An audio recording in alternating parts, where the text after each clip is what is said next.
Welcome! After a brief but lovely COVID-related break, I'm back with another video. I have already talked about early Spanish efforts at colonization and how building a vast colonial empire was still not enough to make Spain the richest country in the world. Given the fact that this new era was actually kicked off by Spain's smaller neighbor, Portugal, I should also look at their achievements and the eventual decline of their empire. Let's get started. Just like Spain, or I should say the kingdoms of Castile and Aragon, Portugal gradually pushed out the Moors from the Iberian Peninsula, greatly expanding its territory. In their case, the Reconquista ended in 1249, but independence was not certain until they signed a treaty with Castile in 1411. Right after that, military expeditions were launched, targeting Morocco. Ceuta was taken in 1415, and even though holding it was very costly, Prince Henry, who was the third surviving son of King John I, decided to keep pushing to find out how far Muslim influence reached in Africa and whether India could be reached by sailing around the continent. After reaching and settling Madeira and the Azores, exploration of the African coast continued, expanding trade routes, bringing in gold, ivory, pepper, sugar, and slaves. This was the primary goal of Portuguese exploration.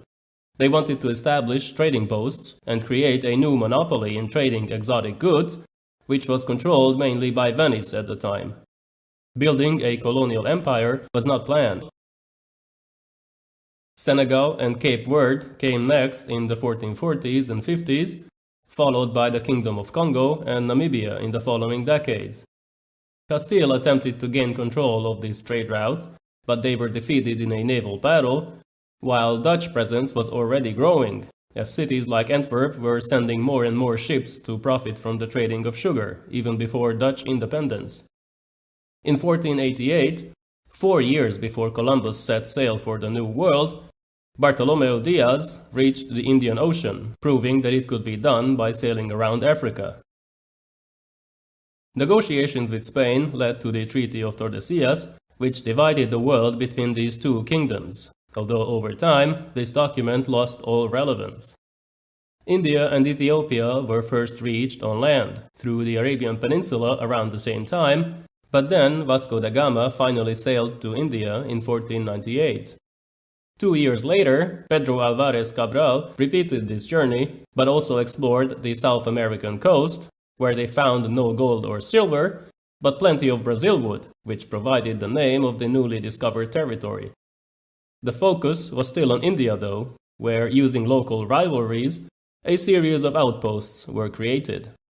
Many other localities were explored and added to this chain of trading outposts as Portuguese ships reached Sri Lanka, Malacca, the Red Sea and Muscat, Madagascar, Mauritius and other regions, commencing trade in pepper and cinnamon. Spreading Christianity and converting the locals was an important goal as well, but the real strategic objective was trade, as it provided huge profits. Fortification of the trade outposts began. Several naval battles were fought against local Muslim powers, partly because these powers were losing their own influence over the same maritime trade routes. In the early 16th century, Goa in India was captured, then recaptured from a local Muslim sultanate. It became an important trade center. The largest spice market, Malacca, was also soon taken, partly to reduce Muslim and Venetian influence over spice trade. Malacca also became an excellent base for further expansion. In the coming years, Portuguese ships would sail to Timor, New Guinea, China, and Japan. China proved to be a hard nut to crack. Initial attempts to establish trade outposts failed. The Ming Navy beat the Portuguese ships in several battles, after which a more cautious and friendly approach led to success, and Macau was rented from the Ming Empire. Skirmishes with the Spanish were continuous in this period, especially after Magellan arrived in the Philippines. Battles were fought against the Ottomans in the Red Sea and the Persian Gulf, where Ormuz and Bahrain were captured, against the Mughals in India, and against the Adal Sultanate in Ethiopia, trying to stop the spread of Islam, but also to gain more trade routes. In the Americas, Newfoundland was explored and settled, but rival European powers would soon push the Portuguese out. Brazil gradually became the most important colony, where the sugar industry prospered, partly because the crown took the profits from the sale of Brazil wood and spices, so the locals needed to establish a different line of business. The Jesuits also became an important player in the area. They converted the natives and built their missions, while the various diseases decimated the native population and African slaves were brought in to work the sugar plantations. The French and their local allies were defeated in several battles. French presence was removed, while important towns like Rio de Janeiro were established. In 1580, Philip II of Spain also became King of Portugal, and while the two empires remained legally separate, Spain would drag her ally into many European conflicts with powers that were also trying to create their own empires and look towards the Americas and the Indian Ocean with growing interest. In the 17th century, the Dutch would capture Malacca, Ceylon, Sri Lanka, while Ormuz and Muscat were lost to local powers. Both Ethiopia and Japan kicked out Jesuit missionaries, which severed all ties with these lands. In 1640, Portugal separated from Spain, which took Ceuta in return, while Bombay was given to England later on. Portuguese dominance over maritime trade was lost by that time, as Dutch, English, and French traders took over. A gold rush began in Brazil in 1693, but this was not enough to change the fortunes of the overextended kingdom, which was in decline, mainly for the same reasons Spain was on a similar course. Its society and economy were not able to take advantage of the great opportunity early exploration had provided, and while the crown would try to keep most of the profits, rampant smuggling and European competition undermined their position. It became clear that Portugal could not rival Dutch and English economic and naval power. The country became a less significant European entity, just like it had been at the end of the Reconquista. Over time, the Portuguese system proved to be too rigid to preserve their monopoly over maritime trade. Emphasizing religion and the spreading of Christianity didn't help. In many cases, locals were turned off by these aggressive foreigners.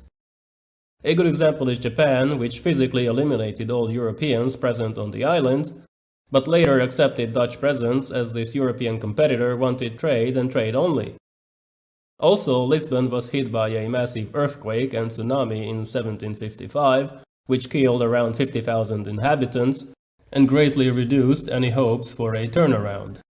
Napoleon's army occupied the country in 1807.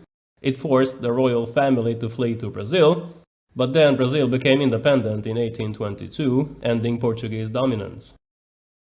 In the late 19th century, Portugal would expand its territory in Africa, just like all European powers, but this was not the same empire anymore.